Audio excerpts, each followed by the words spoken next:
네, 편집 없는 날선 토크의 진수 라이브 썰전 시간입니다. 김종배 시사평론가, 이동관 전 청와대 홍보수석 나왔습니다. 두 분 어서 오십시오. 네, 어서 오십시오. 먼저 연일 이 국내 안팎에서 이렇게 저희가 들여다볼 소식들이 계속 이어지고 있습니다. 요즘 좀 어수선합니까? 아니면 다이내믹합니까? 정신없습니다. 정신없어요. 네. 다이나믹 코리아죠. 네. 코리아. 정신없고 그러니까 결국 결은 대단히 부산하다, 바쁘다 이렇게 봐야 될 것 같은데. 먼저 라이브 썰전 첫 번째 주제 시작하겠습니다.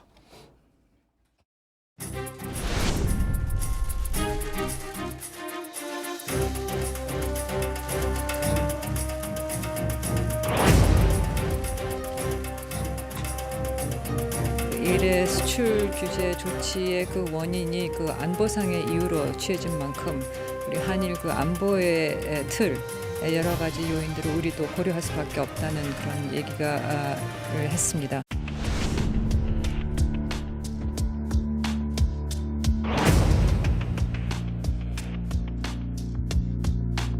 총선 승리에 꼭 필요한 일종의 병참 기지로서 역할을 해서 정권 교체 완성은 총선 승리라고 생각을 합니다. 연구원 명의로 나온 보고서인데 연구원 입장이랑 좀 차이가 있는 겁니까? 그 맥락 그대로 이해하시면 돼요. 맥락이 잘 이해가 안 돼가지고. 이해를 못하시면 뭐 할 수 없죠. 그러니까 연구원 명의로 나온 보고서인데 연구원 입장이랑 좀 차이가 있을 수도 있는 건가요? 사전에 그 보고서 내용들은 검토를 못 하신 건가요?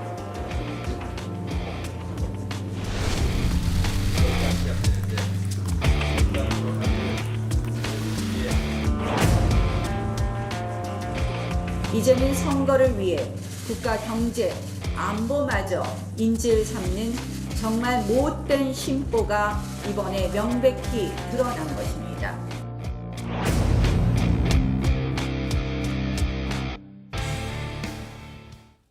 네, 오늘 오전 아세안 지역 안보 포럼에서 한일 양국의 외교수장이 만났습니다. 일본의 수출 규제 조치 이후 첫 만남이었죠. 강경화 장관 회담 이후 양국 간의 입장차를 좁히지 못했다.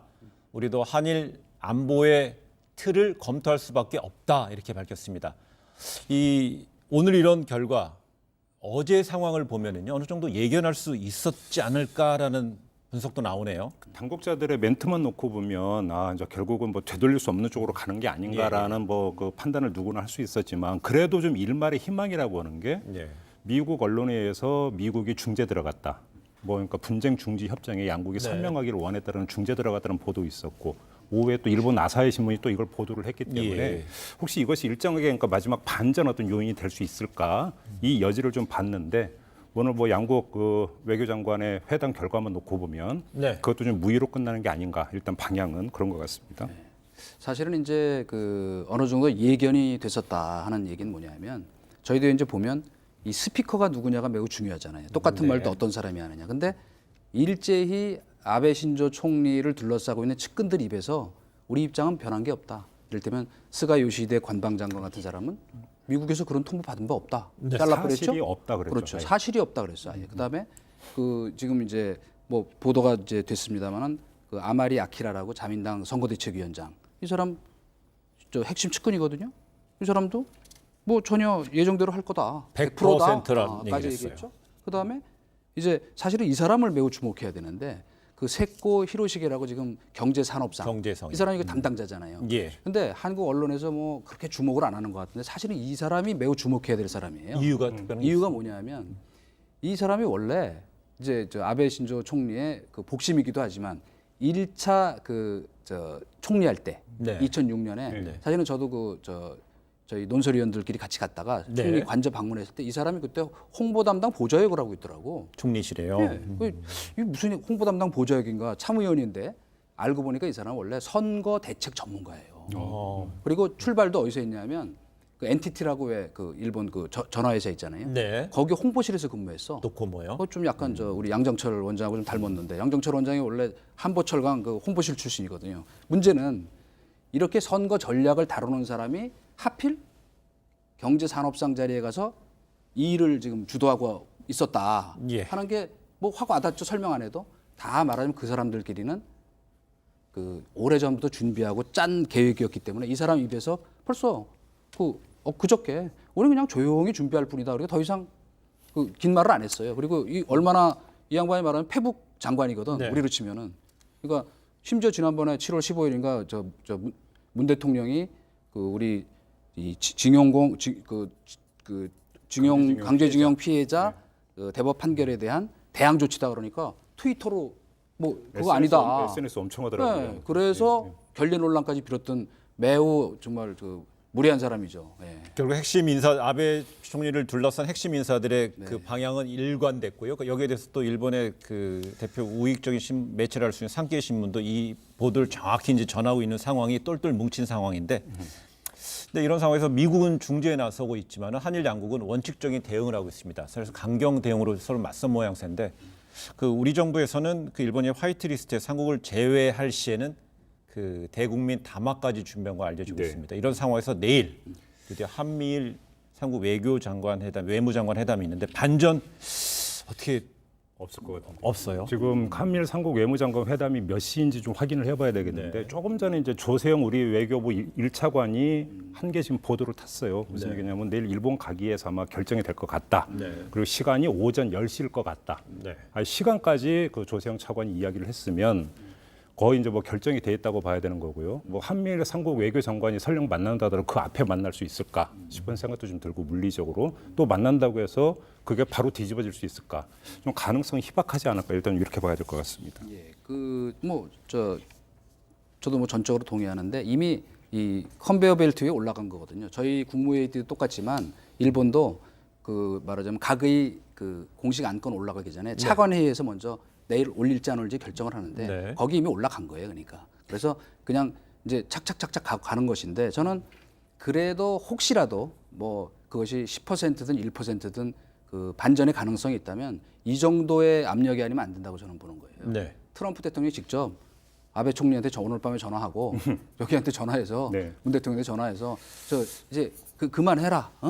당신 이거 양보하고 이거 양보하고 더 이상 가면 곤란하다. 이 정도의 압박이 아니면 안 되는 것은 지금 사실은 이 외교 라인은 한미일 똑같은데 이 사안을 최종적으로 결정할 수 있는 그 권능이 없어요. 다 한국은 청와대, 일본은 총리관저, 그다음에 미국도 이를테면 그 백악관 정도에서 더구나 이제 트럼프 대통령 정도가 관심을 갖고 개입하기 전에는 이제는 수습하기엔 너무 많이 와버린 거죠. 현실적인 게 그 화이트리스트에서 배제하는 어떤 결정, 만약에 그거를 번복을 한다면 사실은 아베 내각 입장에서도 이른바 면이라고 하는 측면에서 그건 어려울 것 같고요.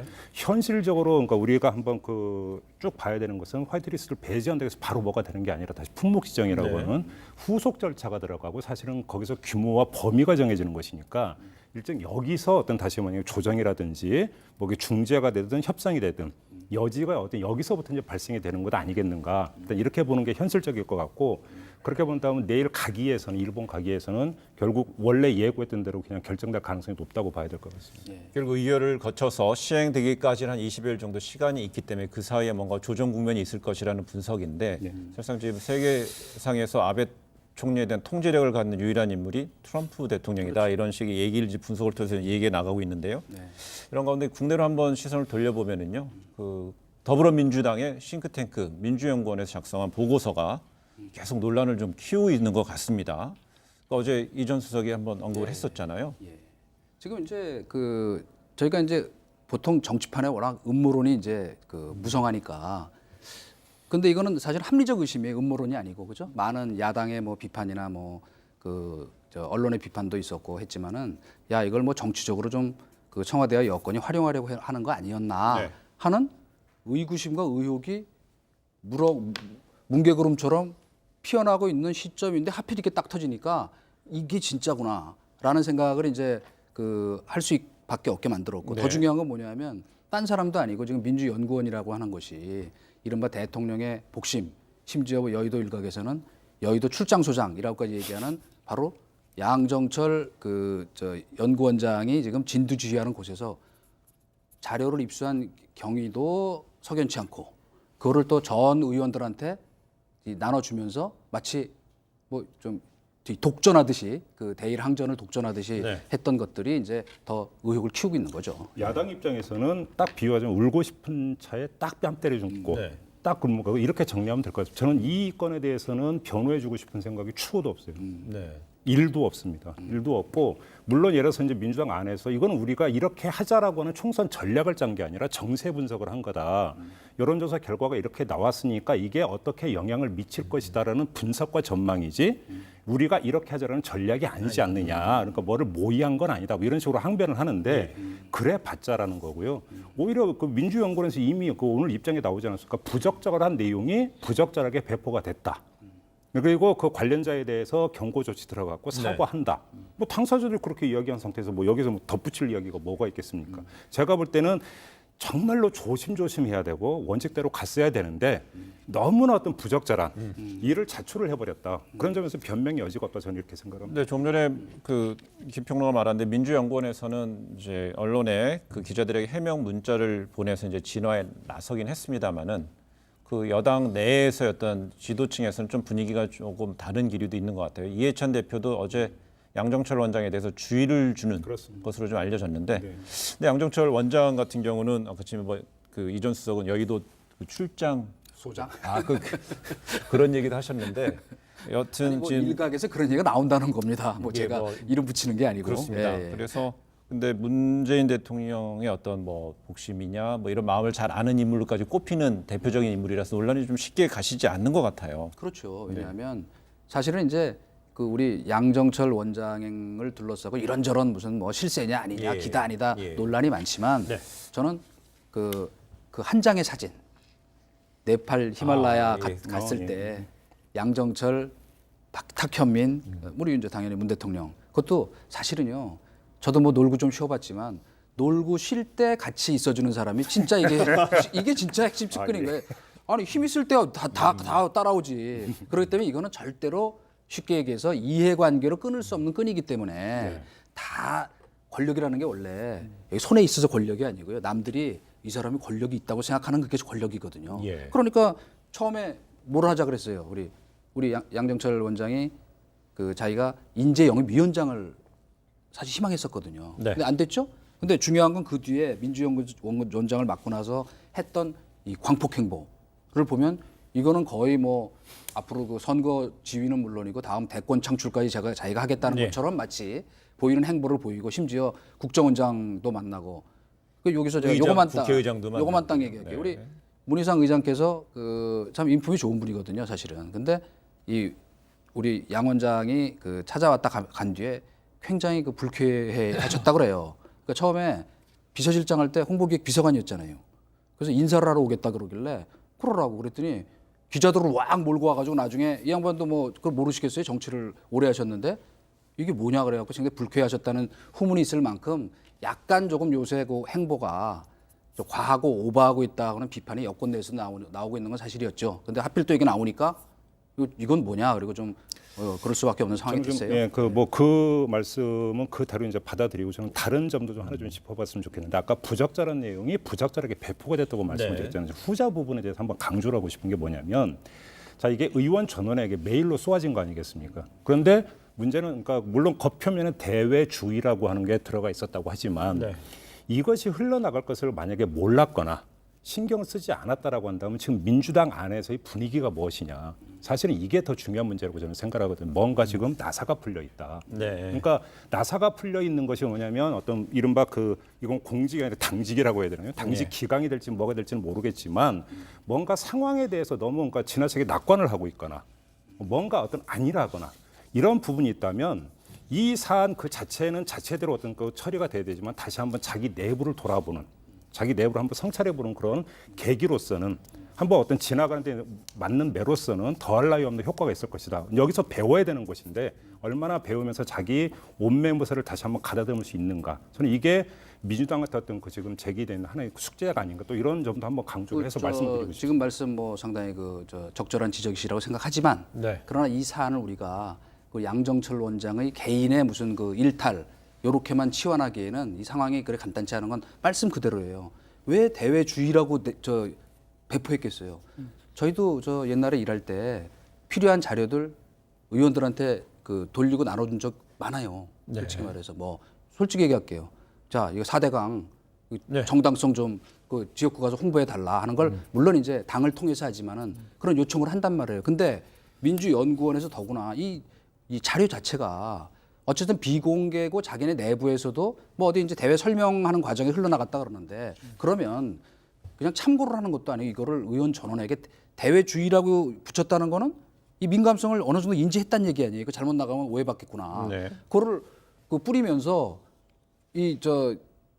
나갈 줄 몰랐다. 부적절한 자료가 뭐 부적절하게 유출됐다는 거는 참 군색한 변명이다. 그러니까 그 물론 이제 그렇다고 해서 진짜 이런 의도를 갖고 지금 대일 이 강경 투쟁 이거 부추기는 거 아니야라는 물론 그 논거로만 쓰기에는 조금 좀 약하긴 하나 야당 입장에서는 사실은 정말 아까 울고 싶은데 뺨 때려 죽인다는 말이 딱 맞는 말씀이라고 생각하는 거는 그렇지 않아도 뭐 이 문제 제기하고 싶은 판에 얼마나 좋아요. 그러니까 사실은 이거 빌미를 준 거죠. 옛날 같으면 저는 이거 뭐 본인한테 가혹한 얘기인지 모르지만 이거 이 주의 경고 줄 일이 아니고 사실은 이 의혹을 불식하려면 뭔가 인사 조치를 해야 돼요. 이거 유출된 책임자 아니면 배포한 책임자 찾아서 그 좋아하는 왜 남의 당 얘기는 뭐 간섭 잘하대.